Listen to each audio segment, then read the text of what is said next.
flagpole prayer. Today's reading is from chapter Mark, verses 17 to 22.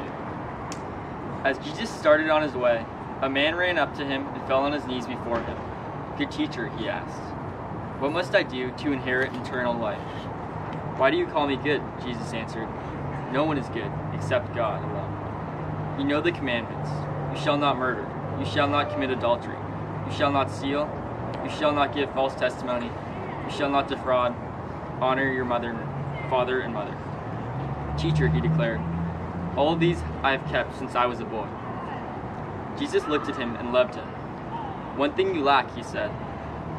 "Go and sell everything you have and give it to the poor, and you will have treasure in heaven. Then come follow me." At this, the man's face fell. He went sad because he had great wealth. In this gospel passage, when Jesus asks this man to give up everything and follow him, he becomes sad. Jesus seems to be saying that we shouldn't expect our wealth to bring us purpose or meaning, but instead that we should feel grateful for what we have. He's also saying that wealth is not what we should care about most. We should be able to give all of our wealth away and still be happy because of the priceless, wonderful relationships with our family, friends, and God. In today's world, especially in the area we live in, people can get caught up in all sorts of materialistic things, such as the brands of clothing they wear, the car they drive, or how much money they have.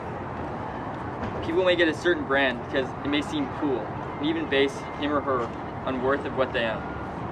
This can lead people to get carried away and create a toxic society. This even extends to other intangible things such as the stress of school or expectations of oneself. These are all things that weigh us down and cause us to become distracted. We all have something distracting us, not allowing us to achieve our full potential. We all feel the stress of school, and sometimes the stress can be so large that it can control us. We can be so focused on school and college that we forget about more important things in our life, such as our health, our family, and our friends. But we have to remember that these things shouldn't weigh us down. Yes, it does take a lot of courage to let go, but once we let go of these things, we can feel the relief it brings. For me, that's exactly what senior retreat offered. It was a time for me to forget about the stress of school and college apps and focus on my relationships that I have with others. It also made me think more about the relationship I have with myself.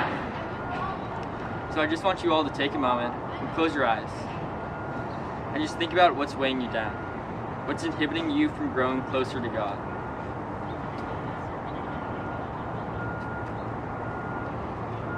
Now I just want you to let go of all these things. Don't let whatever's on your mind weigh you down. Forget about that quiz you have today, or what dress you're going to wear to homecoming, and think about the things that truly matter. Think about your family, think about all your friends, your teachers, your coaches, and think of a time that they brought you joy.